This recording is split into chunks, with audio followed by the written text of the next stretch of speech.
먹을까 그랬더니 서양물을 좀 먹었군요. 몰랐습니다.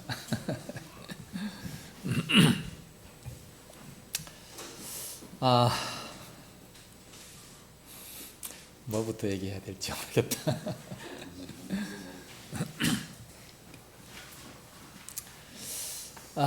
아직까지 다음 주니까 또 시간 있으니까 그때 가서 얘기하고, 자, 오늘은 로마서 맥잡기로 넘어가겠습니다. 로마서는 믿음으로 이루어진다. 그래서 십자가를 그리고 그런 사람들의 생활이 어떠하냐. 그래서 큰 박스를 그렸습니다. 자, 1, 2, 3장은 sin, 죄에 대해서 말씀하고 있습니다. 1장은 이방인들의 죄, 2장은 유대인들의 죄, 3장은 전 인류죄. 그래서 이유전, 죄는 무슨 죄냐? 이유전 죄다. 그래서 뭐가 필요하다? 예수 그리스도가 필요하다. 4장은 칭의입니다. 칭의, 믿음으로 이루어진다. 이것은 로마서가 있기 전에 창세기 때부터 미리 말씀한 겁니다. 5장은 칭의 결과, 칭의 결과가 뭐냐? 하나님과 화목되어진다 는 것을 말씀합니다. 자, 이제 하나님과 화목되고 우리가 칭의, 하나님의 자녀가 되고 의로워졌다면, 그렇다면 이제 믿음이 점점 자라나야 된다는 거예요. 처음 우리가 예수 믿었다고 해서 바로 뭐 하나님의 자녀고 능력이 나타나고 그런 것이 전혀 아니지 않습니까? 그래서 믿음이 점점 자라날 수 있어야 되는데, 그것이 바로 6, 7, 8장. 그래서 십자가가 점점 세워집니다. 6, 7, 8장.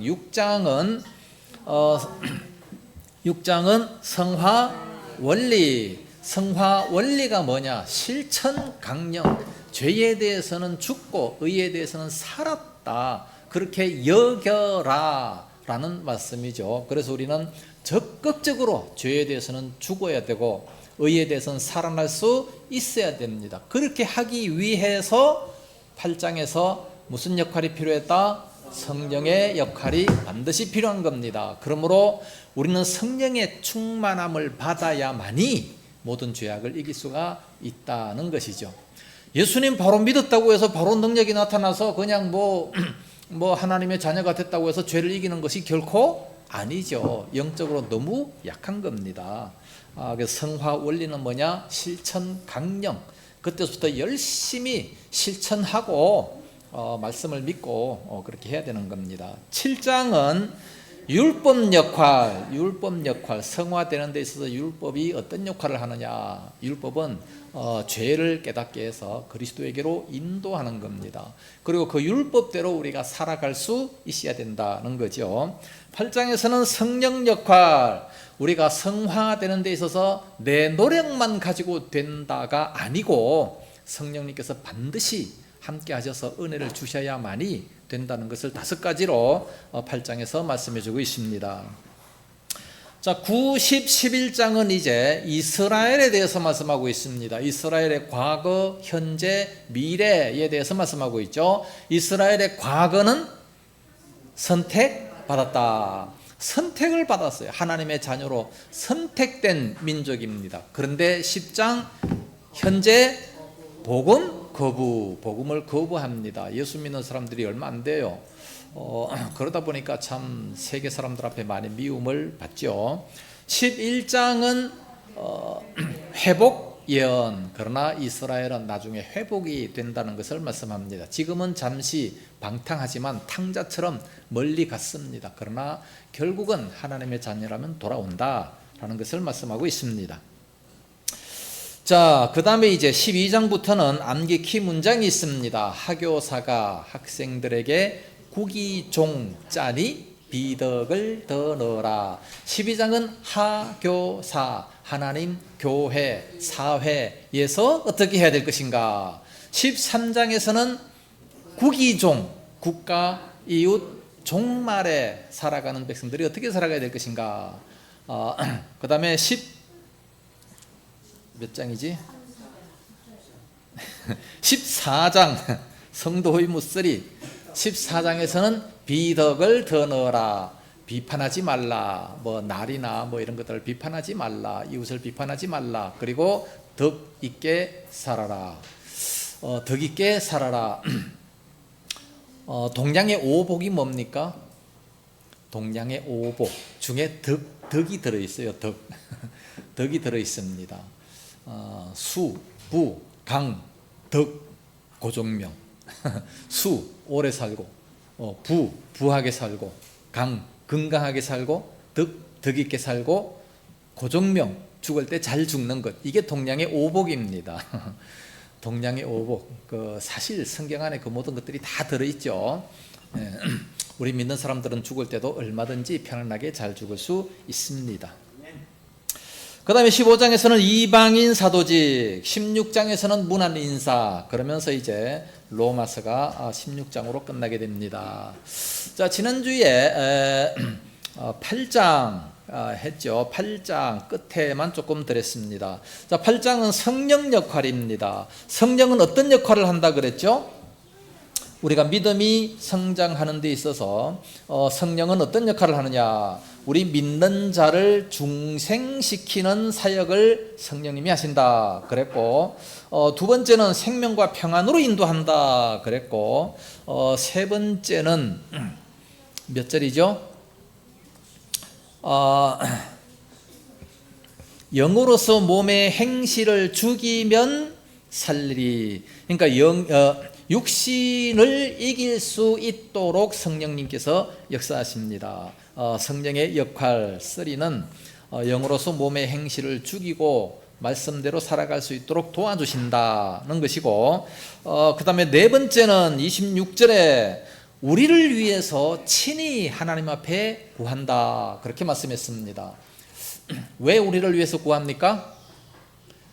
우리는 마땅히 빌 바를 알지 못하고 어린아이처럼 욕심만 위해서 기도하잖아요.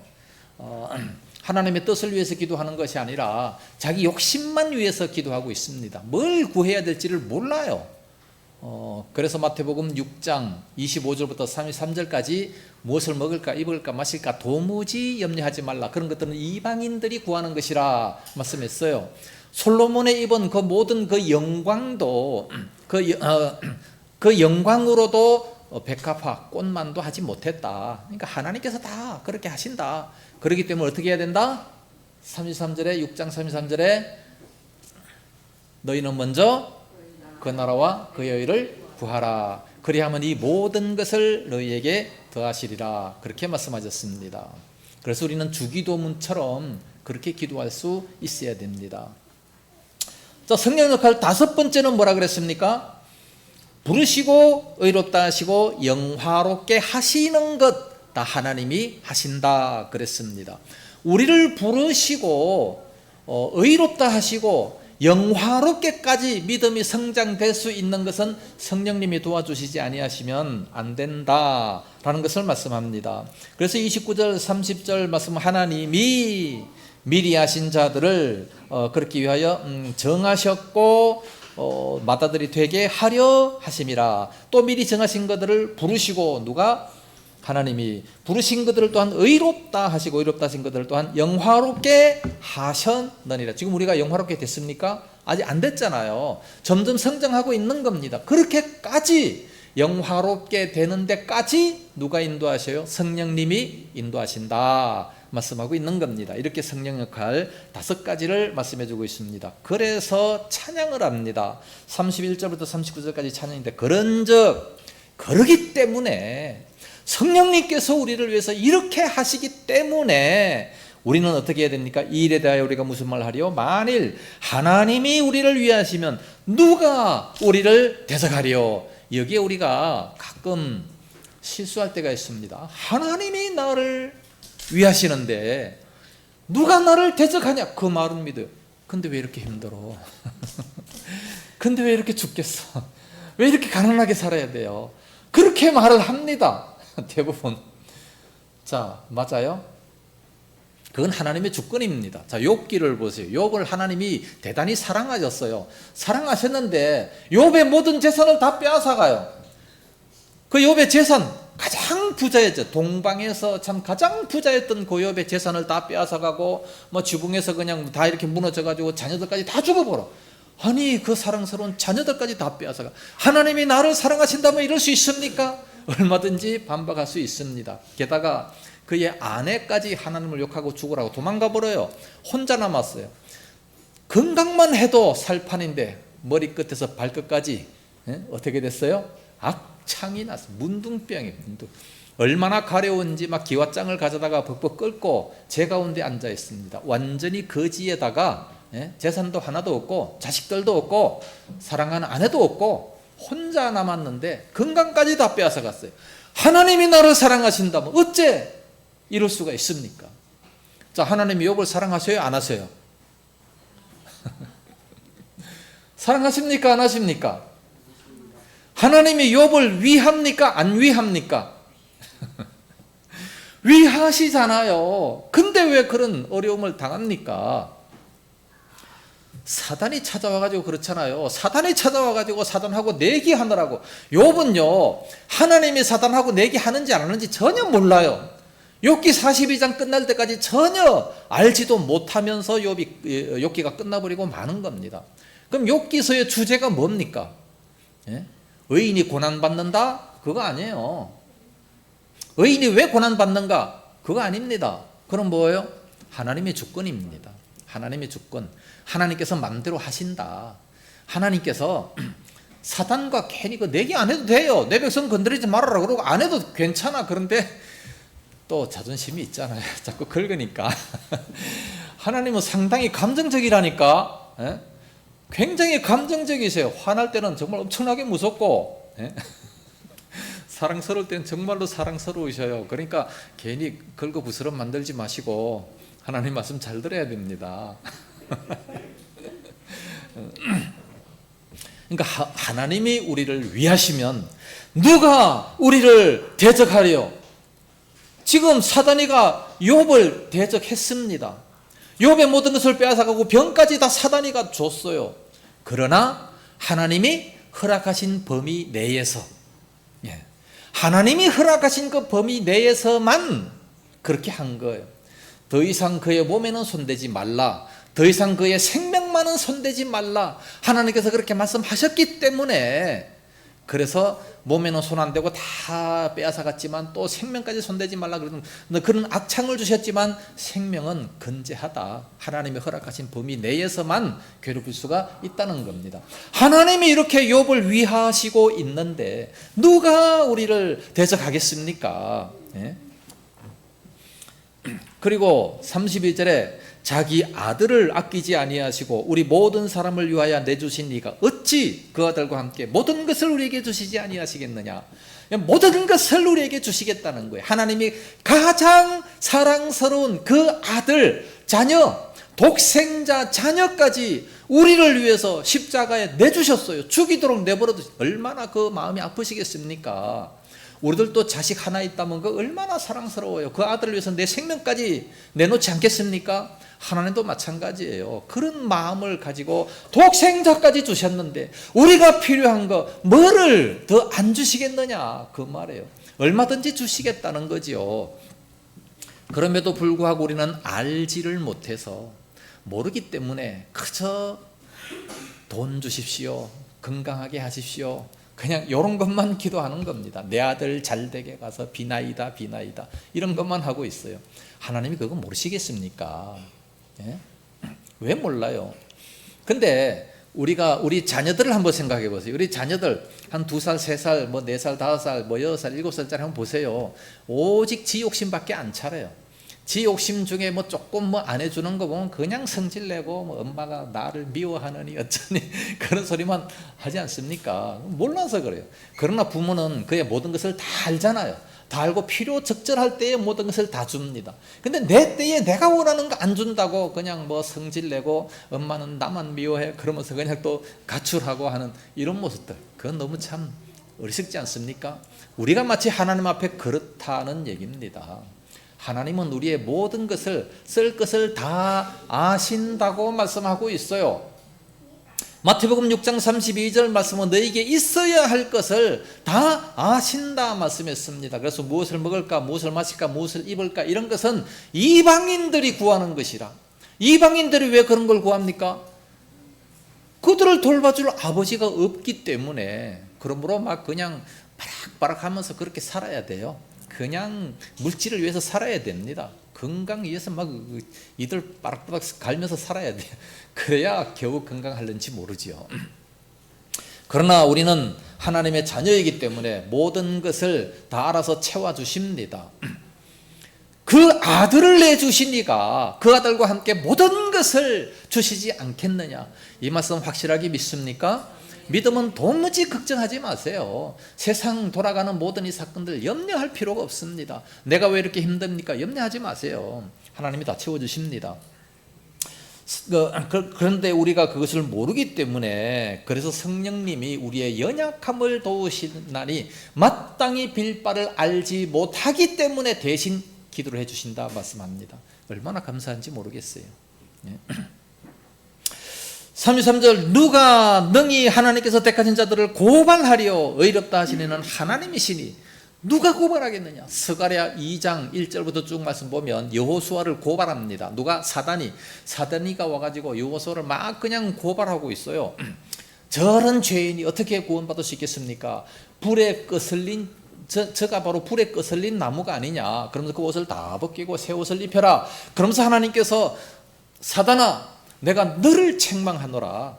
하나님께서 사단을 책망하시지 불에 거슬린 나무와 같은 여호수아를 책망하지 않는다라고 말씀합니다. 왜 우리 택하신 자들을 책망하지 않습니까? 누가 우리를 정죄하려 죽으실 뿐 아니라 다시 살아나신 이는 그리스도 예수시니 그는 하나님의 우편에 계신 자요 우리를 위하여 간구하시는 자시니라.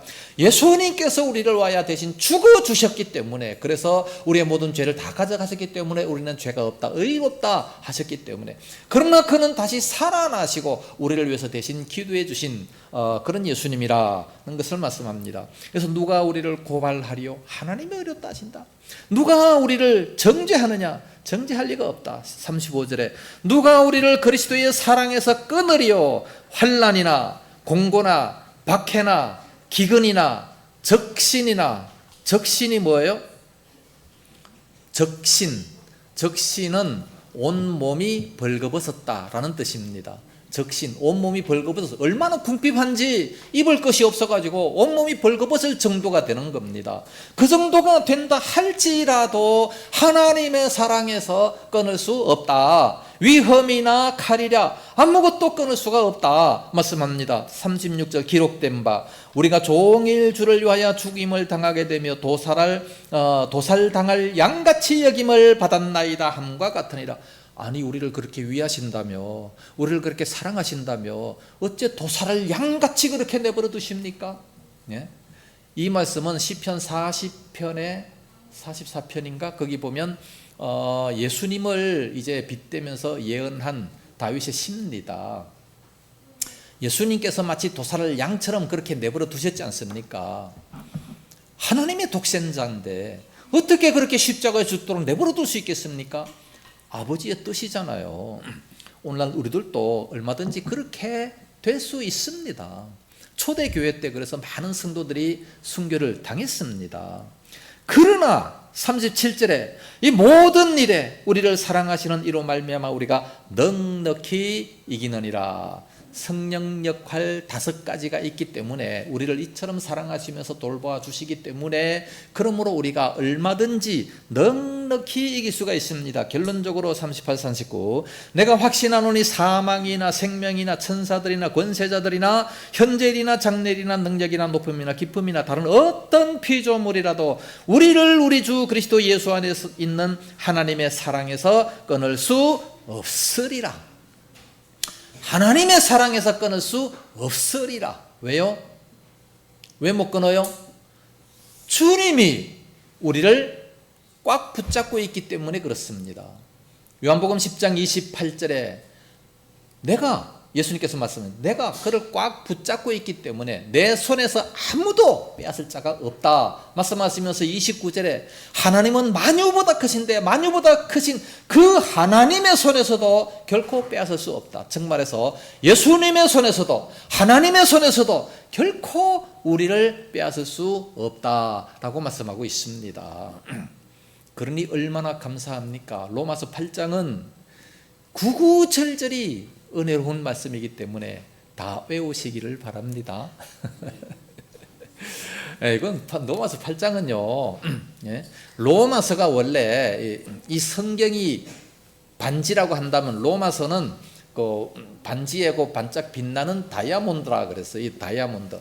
근데 다이아몬드 중에서 햇빛이 비칠 때 반짝 빛나는 그 부분이 바로 로마서 8장이다. 그렇게 스페인어라고 하는 신학자는 그렇게 말을 했습니다. 그러니까 8장이 굉장히 중요한 장이라는 말씀이죠. 그래서 이 8장을 외우시면 아마 구원의 확신뿐만 아니라 아마 담대한 심령이 되게 될 겁니다. 자, 9장 9, 10, 11장은 이제 이스라엘은 어떻게 될 것이냐, 이스라엘에 대해서 말씀하고 있습니다. 자, 9장에서는 과거 선택받았습니다. 1절을 보면 내가 그리스도 안에서 참말을 하고, 참말이다. 아마 이 성경을 쓴 사람이 아마 경상도 사람 같아요. 거짓말 아니다. 참말이다. 참말을 하고 거짓말을 아니하노라. 나에게 큰 근심이 있는 것과 마음에 그치지 않는 고통이 있는 것을 내 양심이 성령 안에서 나와 더불어 증언하노니. 바울이요, 바울 마음속에 이렇게 큰 근심, 그치지 않는 고통이, 아니 그렇게 열심히 예수님을 믿었던 이 사도 바울이, 이런 신학자가 그 마음속에 큰 고통이 있다. 왜 고통이 있습니까? 큰 근심, 큰 근심, 그건 바로 3절 말씀입니다. 나의 형제 곧 나의 곤륙의 친척을 위하여. 나의 형제가 누굽니까? 이스라엘 백성들, 곤륙의 친척들, 이스라엘 백성들을 위하여 내 자신이 저주를 받아 그리스도에게서 끊어질지라도 원하는 바로라 말씀하고 있습니다. 내 자신이 저주를 받아서 그리스도에게 끊어지면 어떻게 돼요? 지옥 가잖아요. 그리스도에게서 끊어지면 지옥 간다 할지라도 원한다. 뭐를 원해요? 내 형제 곤륙 친척을, 그들이 그리스도 안으로 들어오기를 간절히 바란다는 겁니다. 아니 어떻게 감히 이런 기도할 수 있겠습니까? 디모데서에 보면요, 디모데전서 5장 8절 말씀 보면 나의 곤륙, 나의 친척, 그를 그리스도에게로 인도하지 아니하면 그는 불신자보다 더 악한 자다, 이런 말씀이 있습니다. 그러면 우리가 전도할 때 가장 먼저 해야 될 사람이 누구냐? 내 식구죠. 내 식구와 나의 형제들, 나의 곤륙 친척들 제일 먼저 전도하고, 그래서 바울도 제일 먼저 자기 식구들, 그리고 곤륙 친척들, 이스라엘 백성들을 말씀하고 있어요. 성령이 너에게 임하시면 어디에서부터? 예루살렘과 그리고 온 유대와 그리고 그 옆나라 사마리아와 땅끝까지 차츰차츰 그렇게 늘어나게 되는 겁니다. 그러므로 가족 식구들 중에 믿지 않는 사람들이 있으면 빨리 그를 위해서 정말 바울 같은 이런 심정을 가져야 됩니다. 내가 차라리 그리스도에게서 끊어질지라도 원하는 바로라. 이스라엘 백성들이 하나님 앞에 돌아오기를 사도 바울이 이렇게 간절히 바라고 있는 겁니다. 이 기도를 구약 시대 때 또 누가 한 사람이 있었어요. 누구죠?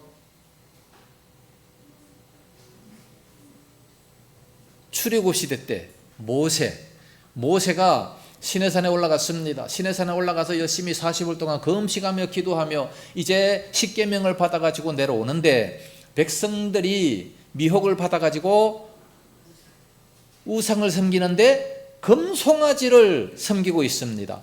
금송아지를 만들어 놓고 이것이 너희를 애굽에서 이끌어낸 신이다 그랬어요. 얼마나 화가 납니까? 그래서 그 십계명을 막 갖다가 집어 던져서 다 깨트려 버리고 막 화를 내고, 또 비느하스라고 하는 사람이 와가지고 그 모든 사람 한 3,000명 정도 죽이게 됩니다. 그때서 비로소 하나님의 노가 풀렸다 말씀하고 있어요. 그래서 또 하나님께서 그 이스라엘 백성들 전체를 다 멸망하시려고 할 때에 모세가 하나님 앞에 기도합니다. 그것이 바로 출애굽기 32장입니다. 저들을 사하여 주십시오. 제발 저들을 용서해 주십시오. 그렇지 않사오면 내 이름을 생명책에서 지워버려 주십시오. 아유, 이런 기도를 나는 못할 것 같아요. 내 이름을 지워버려 주십시오. 야, 어떻게 생명책에서 자기 이름을 지워버린다면 지옥 간다는 얘기 아니에요. 그 기도에 하나님께서 모세 때문에, 모세를 어떻게 지옥 보낼 수 있습니까? 네? 그래서 모세를 천국으로 인도하기 위해서, 그래서 그 백성들을 다 용서해 주시는 그런 모습을 보게 됩니다. 오늘 우리가 정말로 하나님 앞에 바로 살고 정말로 진리만 따르고 하는 것을 세상 많은 사람들이 다 알고, 야, 저 사람은 정말 목사 될 사람이야, 저 사람은 정말 하나님의 자녀야, 이렇게 말하고 있는데 하나님, 우리 가족들 구원시켜 주지 아니하시면 내 이름을 생명책에서 지워버려 주십시오. 그렇게 기도한다면 하나님께서 그 사람을 어떻게 지옥에 보낼 수 있겠습니까? 그 사람 덕분에 다른 사람도 구원시켜 주실 거 아니겠어요? 네? 그런 기도가 우리들에게 사실 필요한 겁니다. 네? 정말로 바울도 그랬고 모세도 그랬고, 야, 참 이런 대단한, 그러니까 하나님과의 이 관계적인 이런 기도를 하면 하나님이 다 들어 응답하십니다. 이런 기도를 하지 않고 쓸데없이 돈 주십시오, 사업이 잘 돼가지고 그냥 나한테 돈 주면 교회 짓겠습니다, 그런 말을 누가 못해? 예? 나한테도 나 지금 100억 주면 나 교회 줘요. 그거 왜 못 짓겠습니까? 예? 그런 말은 누구나 다 하시. 로또 복권 당첨되면 내가 몇 프로를 드리고, 그런 소리 하지 말고 사지도 마세요. 공짜 바라지 마시고 내가 정말 열심히 하나님 앞에 바로 살기를 더욱더 원해야 되는 겁니다. 그래서 나의 형제 곧 고륙의 친척을 위해서 내가 저주를 받아 그리스도에게 끊어질지라도 원하는 바로라. 그들이 과연 누구냐? 4절에 이스라엘 사람이라. 이스라엘, 그들에게는 양자됨과 영광과 언약들과 율법을 세우신 것과 예배와 약속들이 있고 조상들도 그들의 것이요 육신으로 하면 그리스도가 그들에게서 나셨으니, 그리스도는 어떤 분이냐? 그는 만물 위에 계셔서 세세의 영광을 받으실 하나님이시니라. 아멘. 그리스도 이름만 나오면 그냥 찬송을 하면서 아멘 하는 이런 바울의 모습입니다.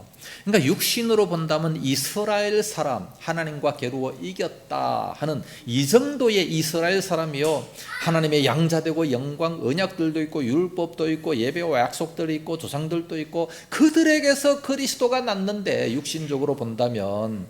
그런데 어떻게 그들을 버리실 수가 있냐? 그들을 제발 좀 구원시켜 달라는 것이 바로 이 사도 바울의 기도의 제목이었습니다. 자, 6절에서 8절 말씀이 맥입니다. 6절에서 8절 말씀 맥 표시를 하시고 다 같이 있습니다. 시작.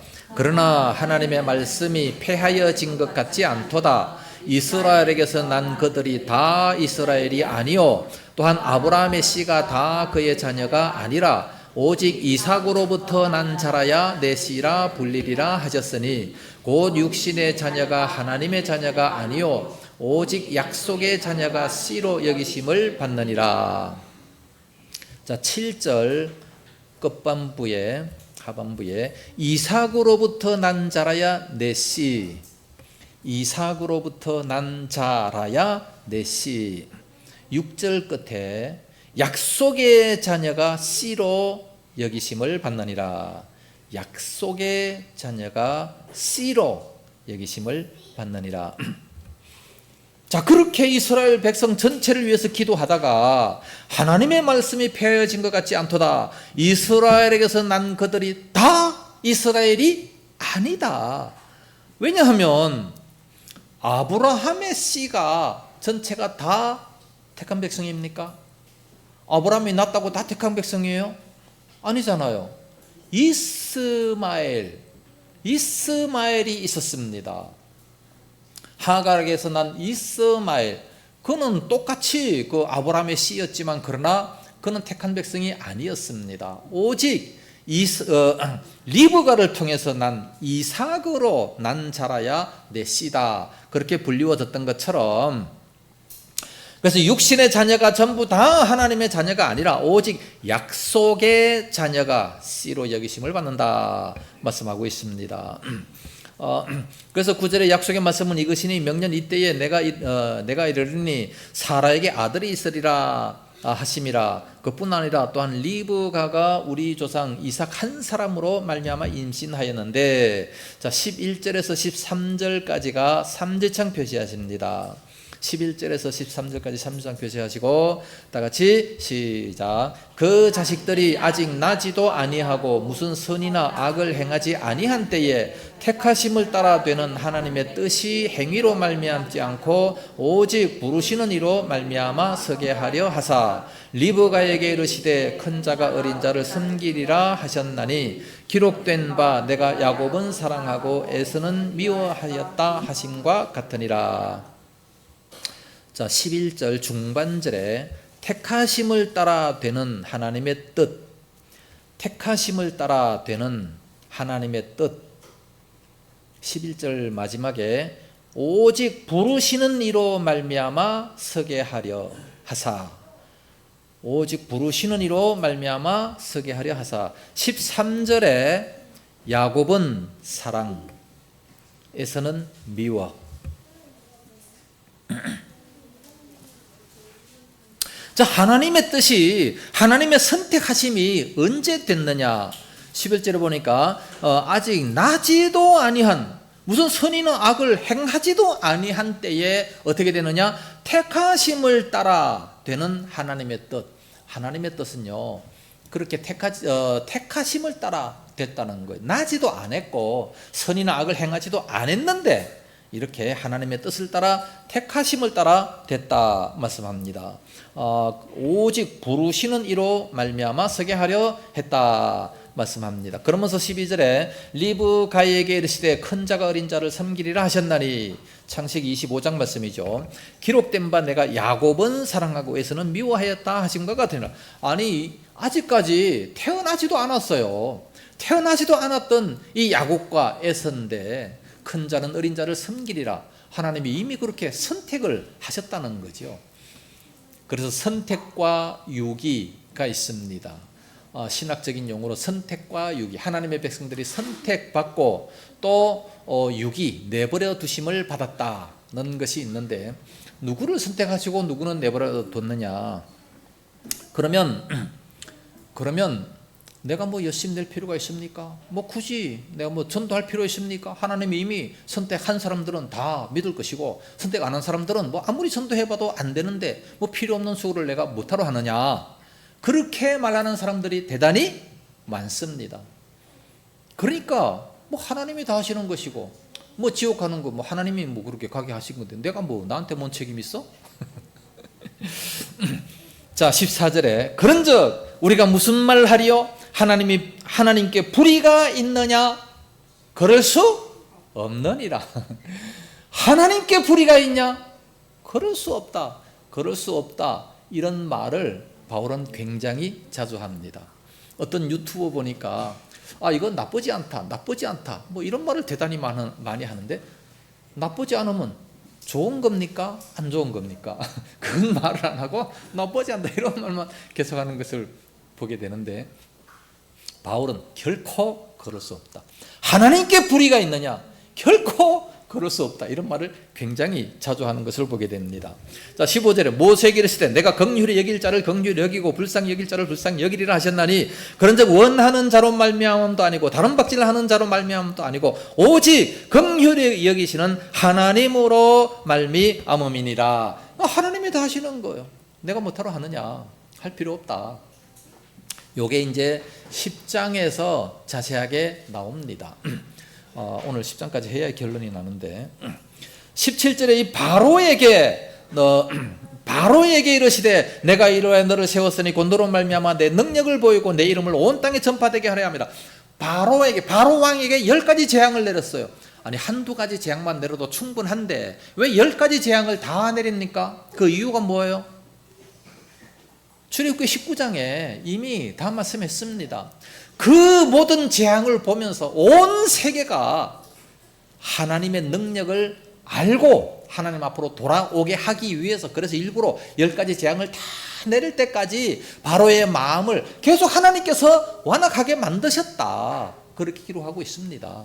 하나님께서 그렇게 완악하게 만드신, 하나님이 다 하신 거예요. 그러면서 이스라엘 백성들은 제사장 나라가 되라, 그렇게 말씀을 하셨습니다. 그런데 이스라엘 백성들은 그걸 깨닫지 못했죠. 이방인들은 전부 다 지옥의 장작개비라 생각을 한 겁니다. 20절에 이 사람아 내가 누구에게 감히 하나님께 반문하느냐, 지음을 받은 물건이 지은 자에게 어찌 나를 이같이 만들었느냐 말하겠느냐. 21절에 토기장이가 진흙 한 덩이로 하나는 귀히 쓸 그릇을 하나는 천이 쓸 그릇을 만들 고난이 없느냐. 하나님을 토기장이 비유로 말씀을 합니다. 예레미야 18장 4절에도 똑같은 말씀이 있는데 하나님께서 그렇게 마음대로 하시겠다는 거예요. 토기장이 비유로 해서 하나는 귀하게 쓰는 것, 하나는 천하게 쓰는 것, 뭐 주인이 마음대로 알아서 그렇게 하는 것처럼 누구는 선택하고 누구는 선택 안 하고, 누구는 귀하게 쓰임받고 누구는 또 천하게 쓰임받고. 디모데전서 1장 21절 말씀 보면 큰 집에는 여러 가지 그릇이 있다.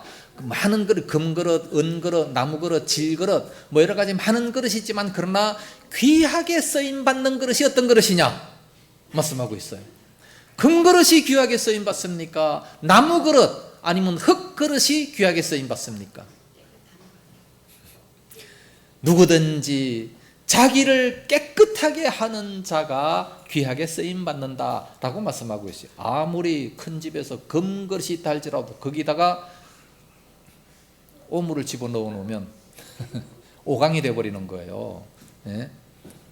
아무리 나무 그릇이라도 밥을 넣으면 밥그릇이 되잖아요. 우리는 어떤 사람이 되겠느냐, 귀하게 쓰임받는 그릇이 되려면 깨끗해야 된다는 것을 말씀하고 있습니다. 그러면서 이제 남은 자만 구원받는다 말씀하고 29절에 만약에 남은 자를 남겨두지 아니하였더라면 우리 모두는 전부 다 소돔과 고모라 같이 될 것이다 말씀합니다. 자, 그러면서 10절에 그런데 이들이 복음을 거부하고 있지 않습니까? 이 복음을 거부해요.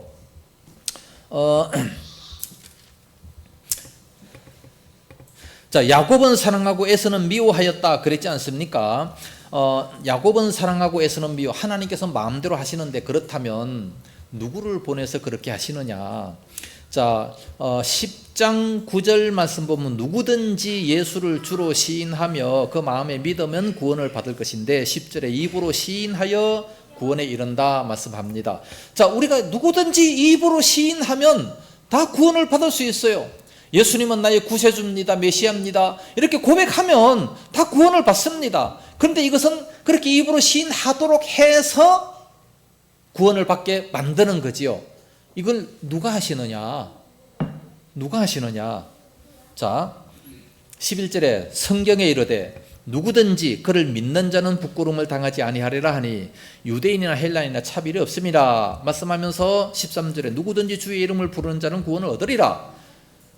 하나님이 하시는데, 그런데 주의 이름을 부르는 자는 구원받습니다.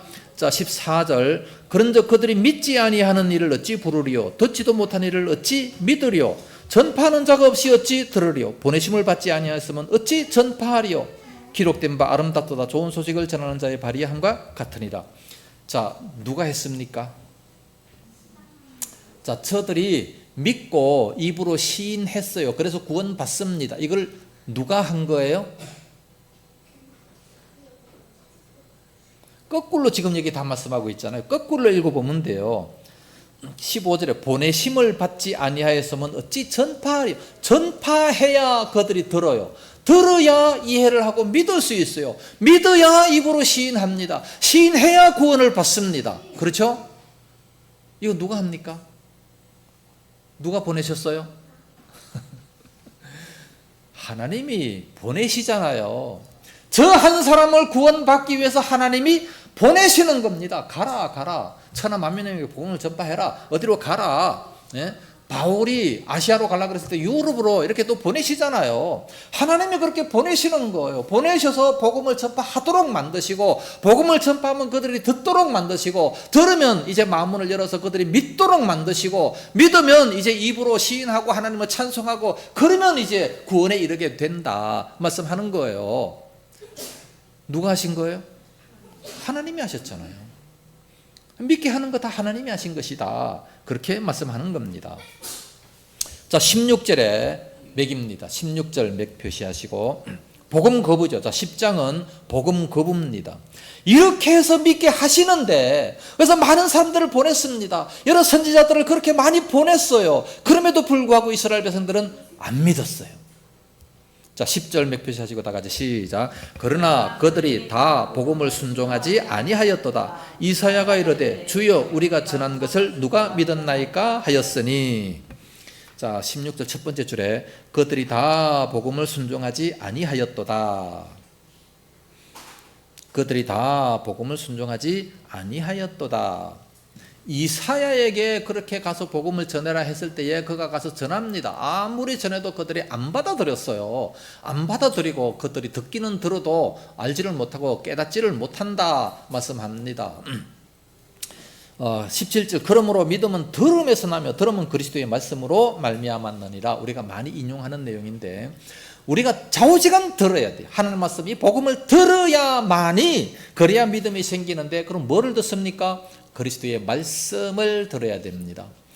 그래서 이 강대상에서도 자꾸 뭐 이상한 간증이나 뭐 세상 얘기하는 것보다 이 성경 말씀을 자꾸 해야 돼요. 성경 말씀을 우리가 들어야, 그래야 믿음이 생기는 것이지, 다른 거 들으면 믿음이 안 생기는 겁니다. 그런데 이 백성들은 아무리 들어도 하나님께서 직접 말씀하신 것을 들었음에도 불구하고 안 믿어요. 예레미야를 통해서도 그렇게 말씀했음에도 불구하고 안 믿습니다. 우리 신약에 와서는 요한계시록의 7교회에 말씀하셔요. 누가? 성령이 교회들에게 하시는 말씀을 들을지어다. 그 다음 구절에 귀 있는 자들은 귀 없는 사람 손 들어봐요. 다 귀 있어요. 다 귀가 있는데 들을 귀 있는 자들은 들으라, 그 말입니다. 귀 있는 자들은 들을지다. 예, 들을 귀 있는 사람들은 다 들으라. 지금도 계속해서 하나님께서는 선지자를 통해서 말씀을 하십니다. 요한계시록 1장 1절 말씀 보면 하나님이 예수 그리스도에게, 예수 그리스도는 천사에게, 천사는 요한에게, 그리고 요한은 이제 각 그 7교회 사자들에게 이렇게 말씀을 전파하세요. 말씀을 전파하면서 성령이 교회들에게 하시는 말씀을 들을지어다. 지금도 성령님께서 각 교회의 목사를 통해서 말씀을 하십니다. 들을 귀 있는 사람들은 들어야 됩니다.